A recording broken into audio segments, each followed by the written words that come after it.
ஓம் கோடீஸ்வராய நமக. சித்தர்கள் திருவடி இணையதள ஆன்மீக வலைக்காட்சி மற்றும் சித்தர்கள் திருவடி சேவா அறக்கட்டளையின் சார்பாக உங்களை அன்போடு வரவேற்கிறேன். நான் உங்கள் சித்தர்கள் திருவடி சிவபாதசேகரன். வணக்கம். தினம் ஒரு சித்தர் என்ற வரிசையில் இன்னைக்கு நம்ம பார்க்க போற சித்தர் ஸ்ரீ பலராமலிங்கநாதர் சுவாமிகள். இவருடைய ஜீவசமாதி சென்னை திருவாயன்மூர்ல இருக்கு. திருவாயன்மூர் அப்படின்னு தொடர்ந்து நம்ம பார்த்துட்டு இருக்கிறோம். திருவாயன்மூர்ல வால்மீகி பார்த்தோம், மருந்தீஸ்வரர் பார்த்தோம், பாம்பன் சுவாமிகள் பார்த்தோம், சக்கரையம்மாள் பார்த்தோம். இப்படி ஒவ்வொரு ஜீவபீடங்களா நம்ம பார்த்துட்டு இருக்கோம். ஆலய தரிசனத்திலையும் நம்ம பார்த்துட்டு இருக்கோம். பொதுவா இந்த பலராமலிங்கநாதருடைய சித்தர் அவருடைய இந்த ஜீவசமாதி நிறைய பேருக்கு தெரியாது. வந்தா மருந்தீஸ்வரர் பார்ப்பாங்க, பாம்பன் சுவாமிகள் பார்ப்பாங்க. சக்கரையம்மாளே 100 ஆண்டுகளுக்கு பிறகுதான் அவங்க வந்தாங்க, வெளியில தெரிஞ்சாங்க. ஏன்னா இத்தனைக்கும் பாம்பன் சுவாமிக்கு மிக அருகில் இருக்கிற சக்கரையம்மாலே வெளி உலகுக்கு தெரியல. அப்படின்னா இன்னும் உள்ளுக்குள்ள போய் இருக்கிற இந்த பலராமலிங்கநாதருடைய ஜீவசமாதி தெரியறதுக்கு வாய்ப்பு இல்லை. இந்த பலராமலிங்கநாதர் ரொம்ப தூரத்துல இல்ல, மிக அருகாமையில் தான் அவருடைய ஜீவசமாதி நடந்திருக்கு. இவருடைய ஜீவசமாதி 27ஆம் தேதி ஏப்ரல் மாதம் 1993. நான் என்னுடைய கல்லூரி படிப்பை முடித்துவிட்டு 1990 தான் நான் சென்னைக்கே வந்தேன். அப்போ ஒன்றும் சென்னைன்னா ஒன்றும் தெரியாத ஒரு கண்கட்டி நிற்கிற ஒரு சூழ்நிலையில இருந்தேன். எனக்கு ஒண்ணுமே தெரியாது. நகர வாழ்க்கைன்னா என்ன, எப்படி வாழணும், மக்கள் எப்படி இருந்தாங்க அப்படின்னு நான் கிராமப்புற ஒரு இளைஞனாகவே நான் இங்கு வந்தேன். இந்த பயணம் போயிட்டு இருக்கு. இந்த ஆலயம் பாத்தீங்கன்னா கிட்டத்தட்ட ஒரு 1000 வருடம் பழமை வாய்ந்த ஒரு ஆலயம். இது 1000 வருஷம்னா சாதாரண விஷயம் இல்லை. கிட்டத்தட்ட ஒரு 10 தலைமுறைகளை தாண்டினது அந்த இடம். காசி விஸ்வநாதர் ஆலயம். இந்த காசி விஸ்வநாதரை அங்க இருந்து வழிபட்டு தன்னுடைய தவ வாழ்க்கைக்கு, ஆன்மீக வாழ்க்கைக்கு அவரை மூலமாக கொண்டு தன்னுடைய ஆன்மீக பயணத்தை தொடர்ந்தவர் தான் இந்த பலராமலிங்கநாதர். இவருக்கு பேர் நவகண்ட யோகி. இவர் நவகண்ட யோகிங்கிறதெல்லாம் ரொம்ப அரிய விஷயம். அப்படி ரொம்ப குறிப்பிட்டு சொல்ற மாதிரிதான் இந்த நவகண்ட யோகில இருக்காங்க. சென்னையில பாத்தீங்கன்னா சாங்கு சித்தர், அங்க கண்ணப்ப சித்தர், நம்ம காவாங்கரை கண்ணப்ப சித்தர் சொல்லலாம். அழுக்கு சித்தர் எங்க வேட்டைக்காரன்புதூர்ல அழுக்கு சித்தர், என்னுடைய குருநாதர் கோடி சுவாமிகள், நிறைய பேர் சொல்லலாம். அப்படியே அழுக்கு நவகண்ட யோகியில அப்படியே லிஸ்ட் போயிட்டே இருக்கும். பட் அப்படி ஒரு நவகண்ட யோகியா இருந்தவர் தான் வந்து இவரு பலராமலிங்க நாதர். அதிகமா யாருக்கும் இல்லை. நான் 5 வருடங்களாக நான் இந்த இந்த பாம்பன் சுவாமிகளை முதலில் நான் கண்டபோது அடுத்து நான் போய் கண்டதும் வந்து பலராமலிங்கநாதர் சக்கரையம்மாளுக்கு அப்புறம். ஆனால் அவர் ஏனோ நான் பலமுறை நான் வந்து முயற்சி செய்தும் பலராமலிங்கநாதருடைய வரலாறு தெரியவில்லை. இங்க இருக்கிற மூலவர் பாத்தீங்கன்னா காசி விஸ்வநாதர் இருப்பாங்க. அங்க உள்ள சமாதிக்கு அப்புறம் நந்தியும் அங்கதான் இருப்பாங்க. இந்த கோயிலை சுத்தி இப்பதான் கொஞ்சம் புனரமைப்பு செஞ்சுட்டு இருக்கிறாங்க, கொஞ்சம் திருப்பணி எல்லாம் செஞ்சுட்டு இருக்கிறாங்க. இந்த கடந்த சித்திரை பௌர்ணமி அன்னைக்கு நான் மறுபடியும் நான் போய் அவர் தரிசனம் செய்ய போயிருந்தேன். அப்போ கொஞ்சம் வெளியில எல்லாம் நிறைய பிரகாரங்கள் எல்லாம் போட்டிருக்காங்க. மண்டபங்கள்லாம் கொஞ்சம் நிறைய வெளியில இருந்து மக்கள் எல்லாம் வந்து போற அளவுக்கு மண்டபத்தை அவங்க வந்து கொடுத்துருக்காங்க.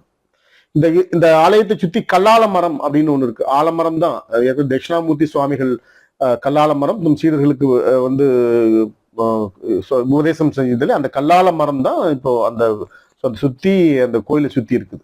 இன்னும் அது கலையாம அதை எதுவுமே தொந்தரவு கொடுக்காம அந்த கோயில் எழும்பி இருக்குது. இவருடைய ஜீவசமாதி அப்படின்னு பார்த்தா ஏற்கனவே நான் சொன்ன மாதிரி 27ஆம் தேதி ஏப்ரல் மாதம் 1993. இதுக்கு முன்பு இவர் ஐயா வந்து இவங்க வந்து சென்னை தலைமைச் செயலகத்துலதான் ஒர்க் பண்ணியிருக்கிறாங்க. 1993 அவங்க வந்து தன் சீடர்களுக்கு சொல்லியிருக்காங்க, நான் வந்து முக்தி அடையும் நேரம் வந்து விட்டது அப்படின்னு சொல்லும்போது அதற்கான ஏற்பாடுகள் எல்லாம் எப்படியெல்லாம் நான் வந்து ஜீவசமாதி அடைய வேண்டும், அதற்கான வழிமுறைகள் என்ன அப்படிங்கறதெல்லாம் வந்து சொல்லியிருக்காங்க சீடர்களுக்கு. சீடர்களும் அதற்கான தயார் நிலையில் இருந்தாங்க. ஆனாலும் அதற்கு முன்பு போய் இப்போ ஒரு காலத்துல நீங்க சொல்ற ஒரு காலம் அப்படிங்கும்போது ஒரு 50 ஆண்டு காலம் 100 ஆண்டு காலத்துல ஜீவசமாதி என்பது பிரச்சனை இல்லை. எங்க வேணாலும் யாரு வேணாலும் போய் ஜீவசமாதி அடையலாம். சீடர்கள் அதற்கான ஏற்பாடுகளை செய்து பண்ணிடுவாங்க. ஆனால் இப்போ ஜீவசமாதி என்பது வந்து மிகப்பெரிய சட்ட சிக்கலுக்கு உரியது. ஒரு காலத்துல வந்து அவர்களை உயிரோடு புதைப்பது அது ஒரு கொலைக்கு சமம் அப்படிங்கிற ஒரு மாதிரியான ஒரு சட்டம் எல்லாம் வந்துருச்சு. அதனால ஜீவசமாதி என்பது வந்து பாசிபிலிட்டி இல்லைங்கிற மாதிரி எல்லாம் தற்காலத்துல இருக்கிற சித்தர்களுக்கு எல்லாம் இருந்து இப்பெல்லாம் வந்து முக்தி அடைந்த பின்பு தான் வந்து அவங்க சமாதி பண்றாங்க. அந்த சமாதி கூட இப்போ வந்து தனியார் இடத்தில் மட்டும்தான் அனுமதி இருக்குது தவிர அப்படி இல்லை அப்படின்னா அங்க உள்ள பொது மயானத்துலதான் வைக்கணும். உதாரணத்துக்கு பாட்டி சித்தரை சொல்லலாம். நிறைய இன்னைக்கு மயானத்துலதான் இன்னைக்கு திருவண்ணாமலையில போய் பாருங்க, யோகானந்த சித்தர் எல்லாமே வந்து இந்த மயானத்துலதான் அவங்க இருக்காங்க. ஆனா ஜீவசமாதின்றது வந்து சாதாரண விஷயம் இல்லை. சமாதியே வந்து நம்மள மாதிரி மானுடர்கள் எல்லாம் போற சமாதி ஆதி இறைவனுக்கு சமமா நம்மளுடைய ஆன்மா பிரியுது என்பது சமாதி என்றாலும் கூட அதுல வந்து தான் இந்த நேரத்தில் இந்த நாளில் இந்த கிழமையில் இந்த திதியில் நான் என்னோட முக்தி இருக்கும் அப்படின்னு அறுதிட்டு சொல்லும் அந்த நிமிஷம் இருக்கு பாத்தீங்களா, அதுதான் அந்த யோக நிலையோட உச்சம். அந்த நாளில் அந்த நேரத்தில் அவங்க வந்து தன்னுடைய ஆன்மாவை இறைவனோடு ஐக்கியமாகும் அந்த நாளத்துல ஜீவ சமாதி ஜீவ முக்தி அப்படின்னு சொல்லுவோம். நம்ம அதான் ஜீவ சமாதி அப்படின்னு சொல்றது. இப்ப பாம்பன் சாமிகளை எடுத்துக்கோங்க. பாம்பன் சாமிகள் வந்து ஜார்ஜ் டவுன் பக்கத்துல தான் வந்து அவங்களுடைய ஜீவன் முக்தி அடைஞ்சது. ஆனால் அவங்களுடைய சமாதி வந்து திருவாயூர்ல இருக்குது. அப்ப அதுக்கு பேர் என்ன சொல்லுவாங்கன்னா மகா சமாதி அப்படின்னு சொல்லுவாங்க. ஏன்னா தான் முக்தி அடைந்தது ஒரு இடம், அது ஜீவ சமாதி இருப்பது ஒரு இடம் என்றால் அதுக்கு பேர் மகா சமாதி என்பார். நம் ஜீவன் இருக்கும், ஆனால் அதுக்கு பேர் மகா சமாதி. தான் இதுக்கு முன்னாடி வந்து ஜீவ சமாதிகள் எல்லாம் எப்படி வச்சிருப்பாங்கன்னா, ஜீவ சமாதி என்பது மிகப்பெரிய ஒரு பிடியெல்லாம் எடுத்து தயார் நிலையில வச்சுட்டு அதுல உள்ள போய் தவம் இருப்பாங்க. அப்படி இருந்த நிறைய பரமஹம்ச அவங்கள நிறைய பேர் இருக்காங்க. அவங்களெல்லாம் உள்ளு போய் தவ நிலையில இருப்பாங்க. அந்த நிலை வந்ததுக்கு அப்புறம் அவங்க சமாதி ஆயிடுவாங்க, மேல மூடுவாங்க. இவ்வளவுதான். ஆனால் சரியான நேரத்துல அவங்க மூடிடுவாங்க. அவங்க குரு சொல்லிட்டாரு, அப்படி மூடிடுவாங்க. அவங்க வந்து உயர்நிலையில இருக்கிறாங்களா இல்ல முக்தி நிலையில ஆயிட்டாங்களா அப்படிங்கிறது யாருக்கும் தெரியாது. ஆனால் அவங்க மூடிடுவாங்க. ஆனால் அவங்க சமாதி நிலை, ஏன்னா குரு அவங்க சொல்லிட்டாங்க அப்படிங்கிறதுக்காக.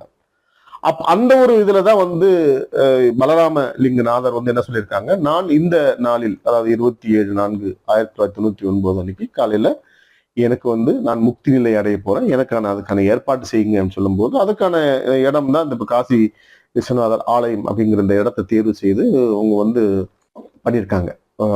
அதெல்லாம் பண்ணிட்டு இருக்கும்போது அதுக்கு முன்பு போய் சொல்லும் போது இல்ல ஐயா நிறைய பிரச்சனைகள் இருக்குது. இப்போ 1990களில் சட்ட சிக்கல்கள் நிறைய இருக்குது. ஜீவசமாதி அடைவது என்பது அவ்வளவு எளிதல்ல அப்படிங்கிறதெல்லாம் தெளிந்து சீடர்கள் எல்லாம் போய் குருட்ட சொல்லியிருக்காங்க. அப்போ அவர் சொல்லியிருக்கிறாரு, நான் ஜீவசமாதி அடைவதை தடுப்பதற்கு யார்? மேலே இருக்கிற ஒருவன் தான் என்னை என்னை அனுமதிக்க வேண்டும். நான் ஜீவசமாதி ஆகுவது, எங்கே ஆகுவது, எப்படி ஆகுவது என்பதை தீர்மானிக்க வேண்டியது இறைவன், காசி விஸ்வநாதன். சோ அவர் அல்லாது வேற இருக்கும் சட்ட சிக்கல்களை நான் எதிர்கொள்ள தயாரா இருக்கிறேன், நீங்க உங்க ஜீவசமாதி வேலையை பாருங்க அப்படின்னு சொல்லும் போது, அப்போ மறுபடியும் அவர் சரியாக அந்த நாளில் அவங்க உள்ள போறாங்க. உள்ள போய் முக்தி நிலையில உட்கார்றாங்க, மூடிட்டாங்க. மீன்ஸ் அவங்க குரு சொன்ன அந்த நேரத்தில் அவங்க சமாதியை மூடி இருக்கிறாங்க. அதுக்கப்புறம் இந்த இந்த விஷயம் வெளியே தெரிகிறது. அப்போ அலுவலக அதிகாரிகள் எல்லாம் மிகப்பெரிய ஒரு பிரச்சனை பண்றாங்க. இது மாதிரி யாரெல்லாம் சீடர்கள் அவர்கள் எல்லாம் நான் இது கொலை மாதிரி தான் இது, அதனால சட்டம் இதுக்கு அனுமதிக்காது, அதனால உங்க சீடர்களை எல்லாம் நான் சிறையில் தள்ளுவதற்கான வாய்ப்புகள் நிறைய இருக்குன்னு சொல்லிட்டு இருக்காங்க. தோன்றுவதற்கு அதை எல்லாமே ரெடி பண்ணிட்டாங்க. அதாவது அதை எடுத்து தள்ளிவிட்டு அவர் உயிரோடு தான் இருக்கிறாரா, இல்ல அவர் உண்மையிலேயே முக்தி அடைந்து விட்டாரா, அதை போஸ்ட்மார்ட்டம் எல்லாம் பண்ணணும் அப்படிங்கிறதெல்லாம் நிறைய டிஸ்கஷன் நடக்கும் இல்லையா? ஏன்னா அறிவுபூர்வமான இது, அது ஆன்மீகம் சம்பந்தப்பட்டது. அப்ப சொல்லும் போது இப்போ 5 தலை நாகம் ஒன்று அங்கிருந்து படம் எடுத்துக்கொண்டு அவர்களை துரத்தி அடித்திருக்கிறது. எல்லாரும் தலைவர் எடுத்துக்கொண்டு போய் அவங்க அரசியல்வாதிகள் அல்லவா, அவங்கள்ட்ட போய் சொல்லியிருக்காங்க, இது ஆன்மீகம் சம்பந்தப்பட்டது, நம்ம இதில் அதிகம் விட வேண்டாம், இதை டிராப் அவுட் பண்ணிடலாம் அப்படின்னு அந்த கேஸை டிராப் அவுட் பண்ணிருக்காங்க. உங்களுக்கு தெரியும், பொதுவா 5 தலை நாகம்ங்கிறது ராமாயணம், மகாபாரதம், உங்களுக்கு தெரியும். இப்ப கிருஷ்ண பரமாத்மா அதெல்லாம் உங்களுக்கு தெரியும். அவர் பள்ளி கொண்டார், அப்படி பார்க்கடல்ல உட்கார்ந்து படுத்துட்டு 5 தலை நாகத்தலோடு, இதுதான் நம்ம படத்துல போய் படத்துல இல்ல இமேஜ் எல்லாம் பார்த்திருக்கோம் இல்ல.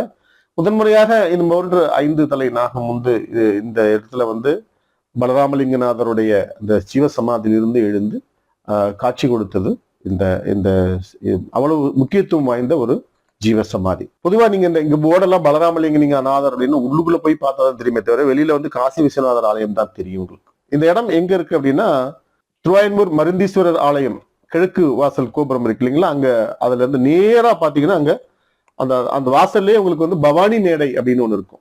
இந்த பவானி மேடை தான் உங்களுக்கு வழி ஆப்போசிட்ல, அதாவது கிழக்கு வாசல் கோபுரத்துல இருந்து நேரா போனீங்கன்னா கடற்கரைக்கு செல்லும் வழி, அதாவது குப்பம் அப்படின்னு சொல்லுவாங்க. குப்பம் கடற்கரை சாலை உள்ள நேர போகணும். ஒரு 1/2 கிலோமீட்டர்ல இருந்து போலான்னு வச்சுக்கோங்களேன்.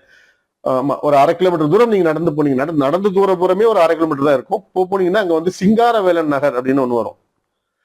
அது சிங்காரவேலன் நகர் இல்லைன்னா கூட ஹவுசிங் போர்டு எங்கன்னு கேளுங்க, அவ்வளவுதான்.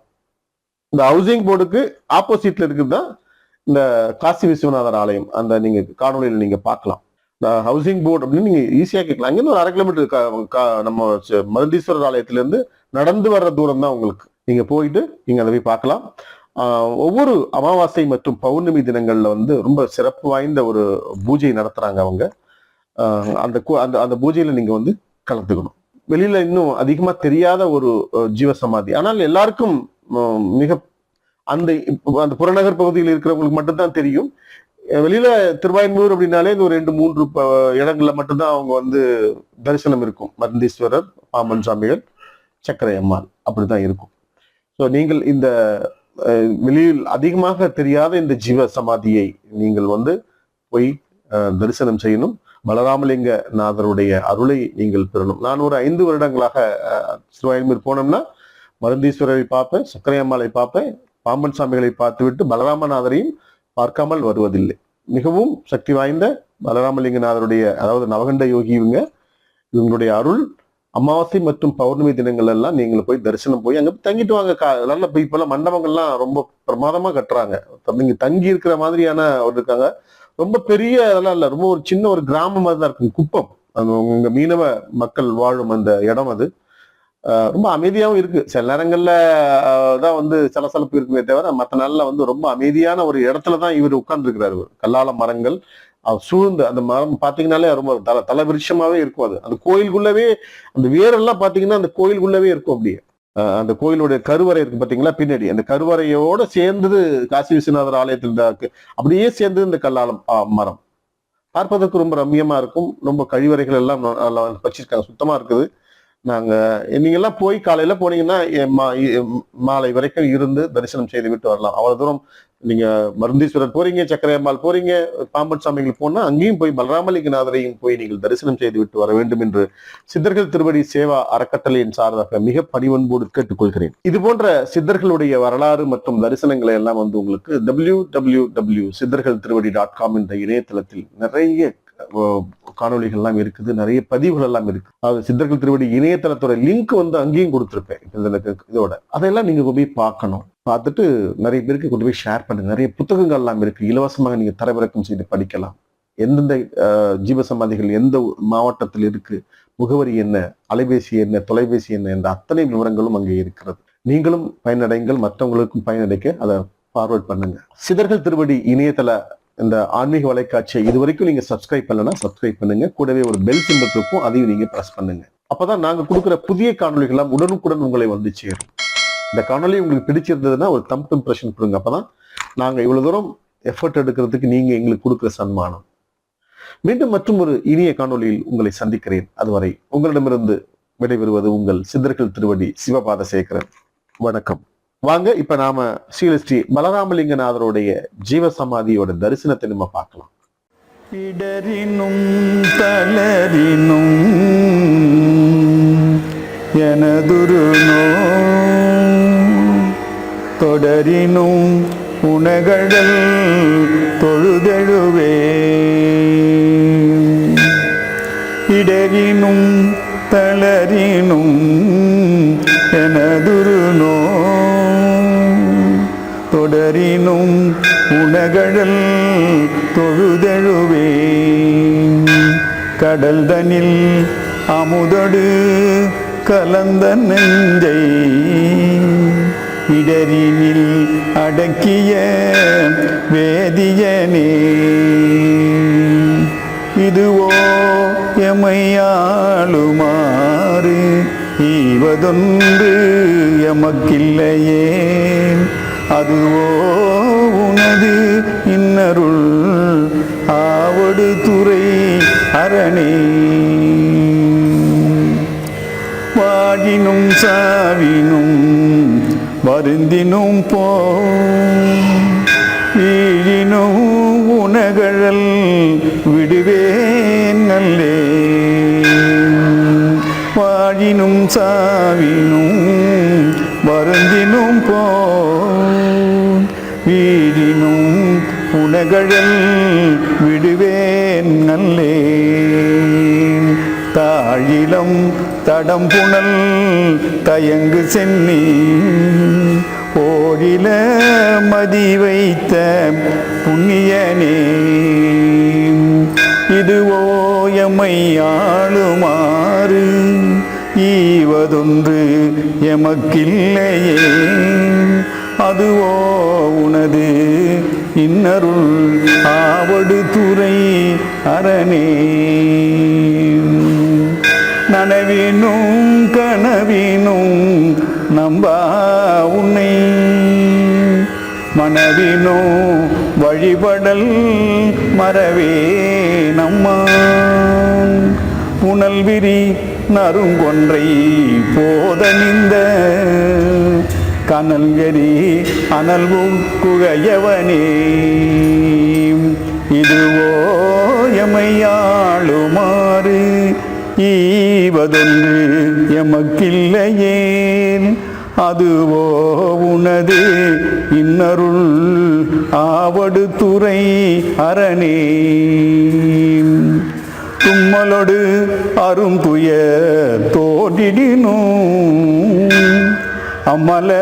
அம்மலரடியலால் அறற்றாது என்ன கை மல்கு வரிசிலை கனை ஒன்றினான் மும்மதில் எரியழ முனிந்தவனே இதுவோ எம்மை ஆளுமாறு ஈவதொன்று எமக்கில்லையே அதுவோ உனது இன்னருள் ஆவடு துறை அரணே கையது வீழினும் கழிவுறினும் செய்கழல் அடியலால் சிந்தை செய்யேன். கையது வீழினும் கழிவுறினும் செய்கழல் அடியலால் சிந்தை செய்யேன். கொய்யனி நறுமலர் கூளாய சென்னி மையனி மிடருடை மறையவனே. இதுவோ எம்மை ஆளுமாறு ஈவதொன்று எமக்கில்லையேல். அதுவோ உனது இன்னருள் ஆவடு துறை அரணே. வெந்துய தோன்றியோர் வெறுபுரினும் என் தாயுன் அடியலால் ஏத்தாது என்ன. ஐந்தலை அரவு கொண்டு அரை கசைத்த சந்தவன் பொடியணி சங்கரனே. இதுவோ எம்மை ஆளுமாறு ஈவதொன்று எமக்கில்லையேன். அதுவோ உனது இன்னருள் ஆவடு துறை அரணே. வெப்பொடு விரைவியோர் வினை வரினும் அப்பா உன் அடியலால் அறற்றாது என்ன. ஒப்புடை ஒருவனை உருவழிய அப்படி அழல் எழ விழித்தவனே. இதுவோ எம்மை ஆளுமாறு ஈவதொன்று எமக்கில்லையேன். அதுவோ உனது இன்னருள் ஆவடு துறை அரணே. பேரிடற் பெருகிவோ பிணிவரினும் சீருடை கடலால் சிந்தை செய்ய. பேரிடர் பெருகிவோர் பிணிவரினும் சீருடை கடலால் சிந்தை செய்ய.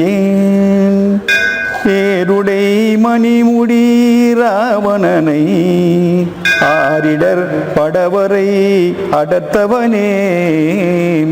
இதுவோ எம்மை ஆளுமாறு ஈவதொன்று எமக்கில்லையேல். அதுவோ உனது இன்னருள் ஆவடு துறை அரணே. உண்ணினும் பசிப்பினும் உறங்கினும் சித்தர்கள் திருவடி சேவா அறக்கட்டளை தனது 5வது ஆண்டில் தொடர்ந்து இறை சேவையை தொடங்குகிறது. விலைக்கேற்ற கூட வழியில்லாத எண்ணற்ற சித்தர்களின் ஜீவபீடங்கள் மற்றும் திருக்கோவில்களுக்கு 1 மாதத்திற்கு தேவையான எண்ணெய் மற்றும் பூஜை பொருட்கள் வழங்கியும், சிதலமடைந்த தமிழக திருக்கோவில்கள் மற்றும் சித்தர் பீடங்களை திருப்பணி செய்து புதுப்பிக்க தேவையான செங்கல், மணல் மற்றும் சிமெண்ட் போன்ற கட்டுமான பொருட்களாகவோ அல்லது அதற்கு இணையான நிதியாகவோ வழங்கி வருகிறது. மேலும் சாலையோரங்களில் வாழும் ஆதரவற்றவர்கள், அனாதைகள், வாழ்வாதாரம் இழந்தவர்கள் மற்றும் ஏழை எளியோர்கள் சுமார் 200 பேர்களுக்கு ஒருவேளை அன்னதானத்தை சித்தர்கள் திருவடி சேவா அறக்கட்டளையின் சார்பில் தொடர்ந்து வழங்கி வருகிறோம். இந்த ஒருவேளை அன்னதானம் வரும் காலங்களில் நித்திய அன்னதானமாக வழங்கி மகிழ சித்தர்கள் திருவடி சேவா அறக்கட்டளை முன்னெடுத்து வருகிறது. சித்தர்களின் விருப்பம் போல நாம் பசித்தோருக்கு அன்னம் பாலிப்பது என்பது சித்தர்களுக்கு நாம் செய்யும் சேவையாகும். நீங்களும் உங்கள் அருகாமையில் இருக்கும் ஏழை எளியோருக்கு உங்களால் இயன்ற அளவு அன்னதானம் செய்யுங்கள். உங்களால் அன்னதானம் செய்வதற்கு போதிய நேரம் ஒதுக்க இயலவில்லை என்றால் சித்தர்கள் திருவடி சேவா அறக்கட்டளை உங்கள் சார்பாக அன்னதானம் செய்ய காத்திருக்கிறது. உங்கள் குழந்தைகளின் பிறந்த நாள், இல்லத்தாரின் பிறந்த நாள், திருமண நாள், பெற்றோர்களின் நினைவு நாட்கள் மற்றும் உங்கள் இல்ல குடும்ப விசேஷ நாட்களில் சித்தர்கள் திருவடி சேவா அறக்கட்டளையின் மூலம் அன்னதானம் செய்யுங்கள். தானத்தில் சிறந்தது அன்னதானம். அதனை உங்கள் வாழ்வில் செய்து உங்கள் கர்ம வினைகளிலிருந்து விடுபட்டு ஏழையின் சிரிப்பில் இறைவனை காணுங்கள். அன்னதானம், பூஜை பொருட்கள் தானம் மற்றும் ஆலய திருப்பணி செய்ய விரும்பினால் 8438238921 என்ற சித்தர்கள் திருவடி சேவா அறக்கட்டளையின் எண்ணிற்கு உங்கள் நன்கொடையை ஜிபே அல்லது பேடிஎம் மூலம் அனுப்பி வையுங்கள். மேலும் அன்னதான விவரங்கள் மற்றும் வங்கி விவரங்கள் அறிய திரையில் தோன்றும் இணையதளத்தை பார்வையிடவும். என்றென்றும் இறை சேவையில் உங்கள் சித்தர்கள் திருவடி சேவா அறக்கட்டளை. இந்த பதிவு உங்களுக்கு பிடிச்சிருந்ததுன்னா லைக் பண்ணி ஷேர் பண்ணுங்க. மறக்காம சப்ஸ்கிரைப் பண்ணிடுங்க. மீண்டும் உங்களை சந்திக்கும் வரை அன்புடன் குன்னு. வணக்கம்.